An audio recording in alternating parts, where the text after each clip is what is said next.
Hello বন্ধুরা, তোমরা সবাই কেমন আছো? আশা করি তোমরা ভালো আছো এবং সুস্থ আছো। তো চলে আসলাম আজকে একটি নতুন রেসিপি নিয়ে, কুল মাখা রেসিপি নিয়ে।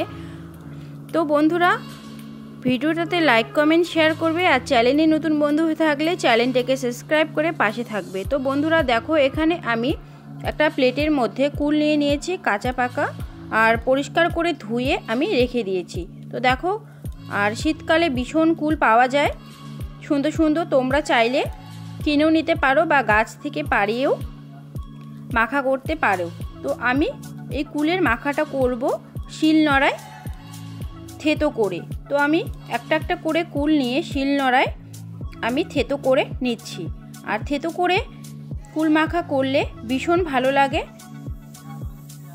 লবণ ভালো করে মশলা ঢুকে যায়।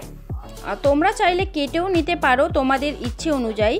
তো আমি এক এক করে কুলগুলোকে ভালো করে একটা একটা করে থেতো করে নিচ্ছি।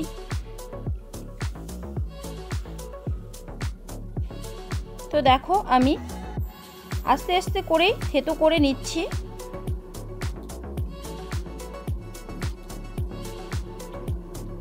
আর থেতোটা করার সময় আমার ভীষণ ভালো লাগছে, কুলটা তো নরম, তাই একটু থেতো করলেই হয়ে যাচ্ছে। তো আমি এখানে একটা বাটির মধ্যে থেতো করে কুলগুলোকে নিয়ে নিলাম। তো এখন আমি এখানে দিয়ে দিব পরিমাণ মতো লবণ, আর দিয়ে দিব এখানে আমি কাঁচা লঙ্কা কুচি। এখানে আমি দুটো কাঁচা লঙ্কা নিয়েছি, আর নিয়েছি শুকনো লঙ্কার গুঁড়ো। আমি এখানে ঝালটা পরিমাণ মতো দিয়ে দিয়েছি, তোমাদের ইচ্ছে অনুযায়ী তোমরা দিয়ে দিবে। তারপর দিয়ে দিলাম সর্ষের তেল, আর এরপর দিয়ে দিচ্ছি চিনি। আর এটা আমি মাখা করছি টক ঝাল মিষ্টি। কুল মাখাটা এরকম করে খেলে ভীষণ ভালো লাগে। তো আমি হাত দিয়ে এখন ভালো করে চটকে চটকে মেখে নিচ্ছি।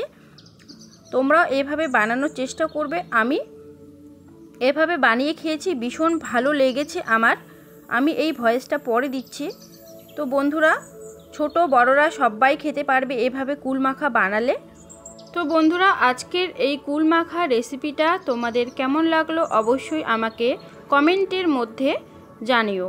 তো বন্ধুরা, ভিডিওটাতে অবশ্যই লাইক করো, কমেন্ট করো, চ্যানেলকে সাবস্ক্রাইব করে আমার পাশে থেকো। তোমরা ততক্ষণে ভালো থেকো, সুস্থ থেকো। আবারও কোনো নতুন ভিডিওতে তোমাদের সঙ্গে আমার দেখা হচ্ছে। টাটা।